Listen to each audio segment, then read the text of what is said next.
while everyone else had a proper seat. So I took back my gift and walked out without looking back. My name is Adrian. I'm 34 years old, and I hadn't planned to write this, but after what happened at my brother's wedding, I honestly need to get this off my chest. For context, I've always had a complicated relationship with my younger brother, Tyler. He's 31, charming, successful, and very good at playing the golden child. I've always been the quieter one, the planner, the fixer, the one who helped pay for things when mom and dad couldn't. And still, somehow, I've always been just background noise to everyone else's highlight reel. Growing up, Tyler and I weren't exactly close. He was the kind of kid who broke stuff and blamed it on me. And I was the one who'd take the fall to keep the peace. My parents would sigh and shake their heads, say, "He's still learning. Adrian, you're older. Be the example." And I did. Even when he stole my car at 17 and dented the side backing out of a party truck, I paid the insurance. I didn't tell our parents. And when he called me from jail at 21 because he got caught trying to shoplift cologne for his girlfriend, I was the one who bailed him out. Again, silence. Again, peacekeeper. So fast forward to present day. Tyler's getting married to a woman named Marissa. We've met a few times over the past 2 years, and I'd be lying if I said we ever really clicked. She's the kind of person who talks with her eyes half-lidded like she's already bored of whatever you're saying. Always dressed to the nines, always scanning the room to see if someone better walked in. She once called my job in logistics cute. I've kept my distance. Still, when the wedding invites went out, I RSVP'd yes.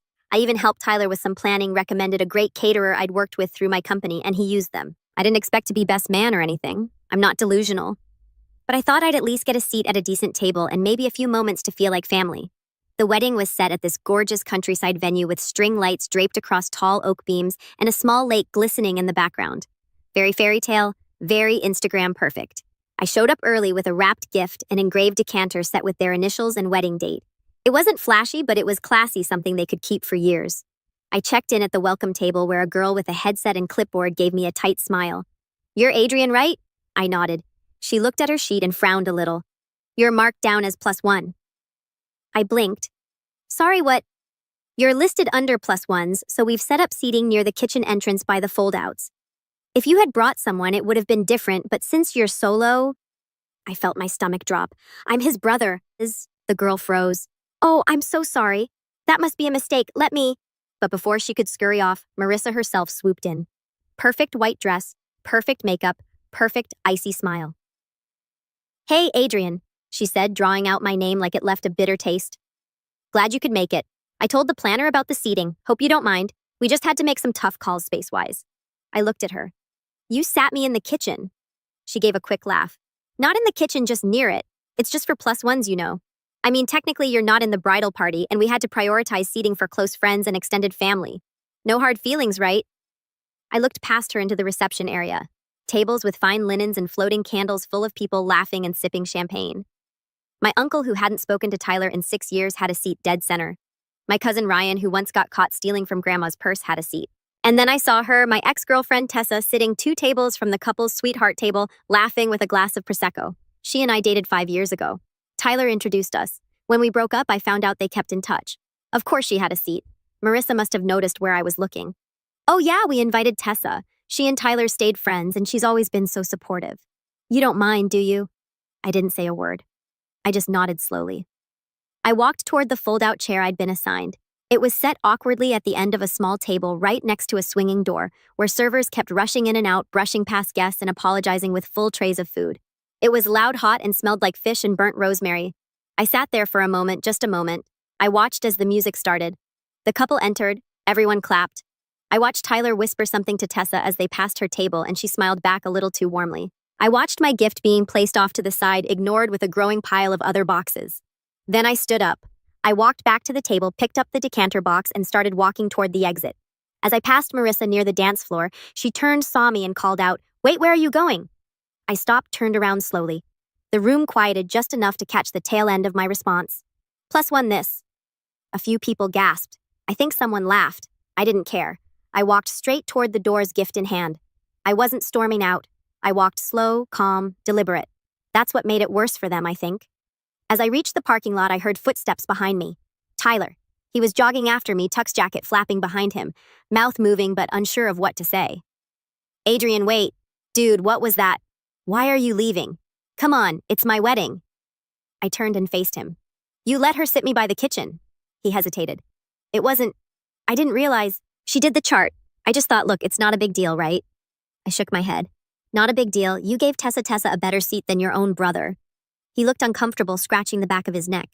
We're not trying to exclude you, man. It's just Marissa wanted certain people up front. She didn't want tension. Tension, I repeated. You mean me existing in the same room as your ex-friend who dated your brother? He didn't answer. That silence. That was the moment something in me broke. Or maybe it snapped back together. I didn't yell. I didn't throw the gift or say something cruel. I just turned around, unlocked my car, and got in.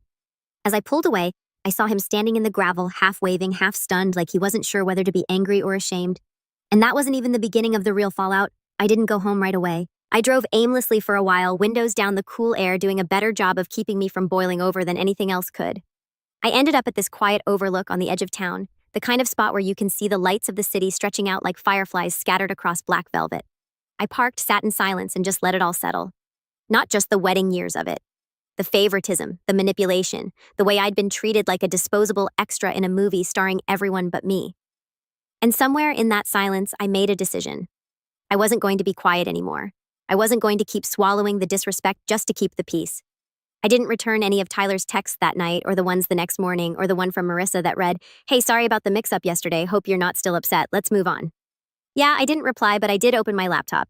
See, I work in logistics and event coordination. I don't just plan delivery routes and schedules. I handle crisis management, vendor relations, and back-end tracking for major events. One of my recent clients, the catering company Tyler had used for the wedding, the one I'd referred, the one whose business I'd helped grow. So I made a polite call to the catering manager, Nancy. She was sweet, efficient, and had already thanked me profusely after the wedding for the connection. I told her the truth, that I felt disrespected, that I wasn't just some plus one, and that I was going to be reevaluating whether I could continue recommending her services going forward. She was quiet for a moment, then she said something that stuck with me. We had to rush everything that day. They underpaid the deposit and then changed half the guest list 3 days before.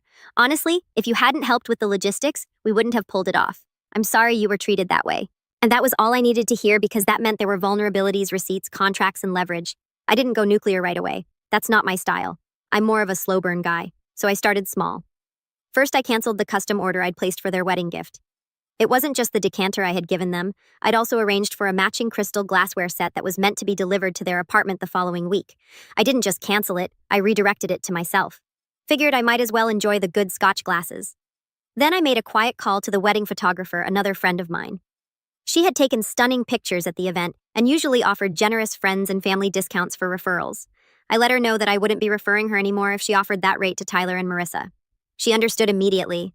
I was cutting threads quietly, precisely. But the big moment came about a week later when I got an email from Tyler. The subject line was just, "Need help." He was asking for a favor. Classic. Apparently he and Marissa were planning a honeymoon extension. They've been gifted a 3-week trip to Bali by Marissa's wealthy uncle, but they'd run into issues with their passports and were now trying to coordinate last-minute express renewals, plus international flight rebooking, plus villa transfers. Tyler's words, "You're the only one I trust to fix this stuff. You're good at this kind of thing. Please, man." No apology, no mention of what happened at the wedding. Just help me. I stared at the screen for a long moment, and then I opened a draft and wrote, "Hey Tyler, I'd love to help, but unfortunately this +1 doesn't take bookings anymore. Good luck." Then I left it unsent. Not because I changed my mind, I just realized something more satisfying.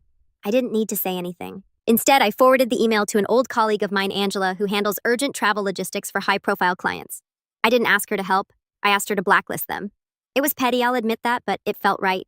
I'd spent years being the fixer, the silent support beam for a family that never noticed the weight I carried. And this time, I let it all fall. 2 days later, I got a text from Tyler. This time, he sounded less like a groom and more like a man unraveling. "Did you tell Angela not to help us? She said something about you being a non-client blocker. What's wrong, man? We're stranded in Singapore. Flights got canceled. The villa won't refund us. Marissa's flipping out. What's your problem?" I didn't answer. I was out to dinner that night with a friend when I saw Marissa's name pop up on my screen. This time, she called. I let it ring. She left a voicemail.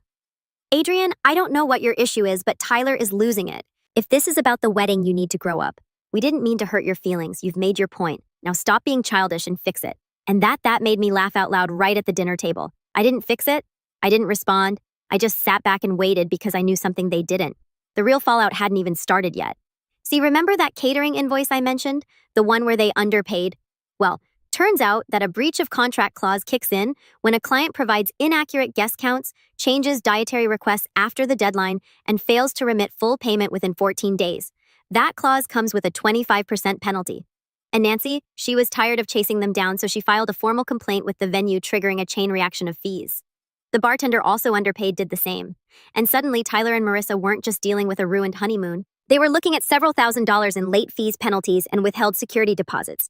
All because they tried to cut corners and cut me out. And I hadn't even touched the final card up my sleeve. About 2 weeks after the honeymoon disaster, I started getting tagged in photos from the wedding on social media. A distant cousin had posted an album with the caption, "Beautiful wedding, unforgettable night, congrats Tyler and Marissa." I clicked out of curiosity, and I mean this in the most literal way. It was like watching a highlight reel of my own erasure. There were 83 photos. In exactly one, you could see the back of my head blurry near the kitchen doorway. I wasn't in the family portraits. I wasn't in the toast videos. I wasn't even mentioned in the caption thanking everyone who made the day magical. But you know who was mentioned, Tessa. Tagged, commenting, liking. It felt deliberate now, not just bad planning. It was like Marissa had decided I was unimportant, and Tyler had agreed. And that's when I decided I wasn't just going to step away quietly anymore. I was going to hold up that mirror and let them see what they'd become. I made a post. Just one simple, calm, factual, a slideshow of behind-the-scenes photos I had taken on my phone during setup. Me adjusting table numbers, helping the florist arrange bouquets, talking with the caterer. I included a screenshot of the seating chart Marissa's planner had sent me by mistake in a group email where my name was labeled +1 Tyler's brother, in parenthesis, literally an afterthought. Then I wrote, helped plan the wedding, found the venue, got the caterer a discount, showed up early to help set up, was seated next to the kitchen as a +1. Bride said I should understand, so I left quietly. 2 weeks later, they asked for help again. This time I declined. Apparently that makes me petty. The post went semi-viral in our small social circle. I didn't expect it to, but people shared it, commented, reached out. Old high school friends, former co-workers, even family members. My cousin Lauren messaged me saying, "I knew something felt off that day. You looked so uncomfortable. I'm sorry." I didn't respond to everyone, but I read every word. It felt validating. But it wasn't just the sympathy that mattered. It was what happened next. 2 days after the post, Tyler called me again. I let it go to voicemail. This time he didn't sound angry. He sounded nervous. "Hey, so, Marissa's mom saw your post, and now Marissa is freaking out. She thinks you're trying to ruin her image. Her boss follows you, man. She's saying we need you to take it down." I listened to that message while I was at the gym, played it twice, then once more on the walk to my car. I didn't reply. Instead, I made a second post, been asked to delete my last post. Apparently, the truth is damaging to someone's image. I'd delete it if it wasn't 100% true. I won't be silenced for the sake of appearances. I spent too many years making myself small for other people's comfort. Never again. I included no names, no hate, just honesty. That was the trick. People can debate opinions. They can't erase screenshots and seating charts. That post, it got more attention than the first. Marissa's boss didn't comment publicly, but a mutual friend sent me a screenshot, a company Slack message warning employees to uphold respectful personal conduct even outside of work, along with a reminder that perception reflects character. The fallout began unraveling fast after that. First, I got a call from Marissa's mother. Not a voicemail, a full call. I didn't pick up, but she left a 3-minute rant about how damaging this was to their family reputation and how one day you'll regret making a scene over a chair. Over a chair. That told me everything I needed to know. They still didn't get it. It wasn't the chair. It was years of disrespect finally crashing through the dam.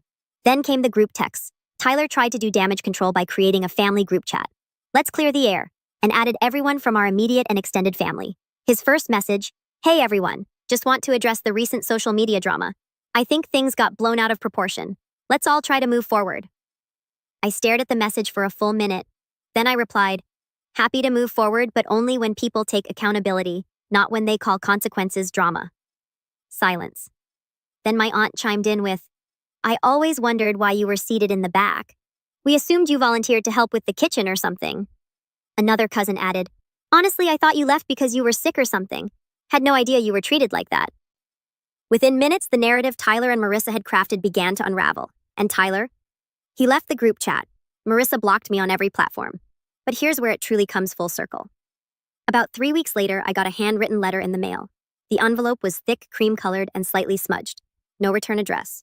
Inside was a note that said, "Adrian, I've been reflecting a lot about everything. I didn't see it then, but I see it now. I let Marissa call the shots because I thought keeping the peace was more important than standing up for my brother. I was wrong. You've always had my back, and I made you feel invisible at the most important moment of my life. I don't expect forgiveness, but I wanted to say thank you for everything you did, and I'm sorry for everything I didn't. Tyler. No excuses, no demands. Just that. I put the letter back in the envelope and set it on my desk. I haven't replied. Not yet. Because sometimes the best revenge isn't revenge at all. It's letting people sit in the reality they built without you and finally realizing who was holding the roof up the whole time. And this time I'm not holding it up anymore. I didn't reply to Tyler's letter right away. I let it sit there for a week tucked beneath a paperweight on my desk. It wasn't that I didn't appreciate the apology, I did. In fact, part of me had waited my whole life to hear him admit he was wrong without the usual deflections, without the, but you're too sensitive or I didn't mean it like that, escape routes he always clung to. But I also knew this wasn't just about a wedding. It wasn't even just about a chair. This was about years, decades really, of being the backup plan, the problem solver, the emotional punching bag. I had spent so long playing the role of the steady brother that I didn't even realize how far I had let myself be pushed down just to make others comfortable. And now the silence I was holding wasn't bitterness. It was clarity. I needed to decide what kind of relationship I wanted going forward, not just with Tyler, but with my family as a whole. And then the holidays rolled around. Thanksgiving was at my parents' house that year, as usual. They'd gone all out turkey stuffing the whole spread.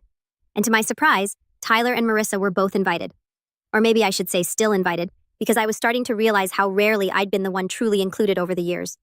I hadn't committed to going, but my mom called me a week prior saying, "It would mean a lot if you came, Adrian. No drama, I promise." So I said yes. Not to be polite, not to keep the peace, but because I was no longer avoiding hard conversations. When I walked into the house that afternoon, things felt off. Not tense exactly, but quieter than usual. Cousins gave me nods of acknowledgement. My aunt offered an awkward smile. Tyler was in the living room helping set up chairs. When he saw me, he froze, then gave a stiff wave. Marissa wasn't there. My mother whispered later that she had other plans this year, which, let's be honest, probably translated to, she couldn't face the people who saw through her. We sat down to eat. Tyler was quiet through most of dinner, picking at his food, occasionally laughing too hard at someone's joke. He kept glancing at me like he was waiting for a cue, a signal that everything was fine again. I didn't give it to him. After dessert, while people were milling about and football played softly in the background, Tyler came up to me in the kitchen. We were alone. "Thanks for coming," he said quietly. I nodded. "Thanks for the letter." He looked relieved, like that was the icebreaker he needed. I meant what I said. I was a fool. I let things get way out of hand. "You did," I replied. I wasn't going to sugarcoat it. He needed to hear it said aloud. He winced, but didn't argue. "I thought maybe we could get back to normal." I stared at him. "What does that even mean, Tyler?" Because for me, normal was being your backup. It was being the guy you called when you needed a bailout, but not when you got promoted. It was being seated behind the kitchen like I was an afterthought at your wedding. He sighed. I know that now. And I don't want it to be like that anymore." "You can want that," I said. "But you have to earn it. I'm not handing out second chances like candy. You don't get to disrespect someone for years and then fix it with one apology." He looked down, nodding. "So what do I do?" I crossed my arms.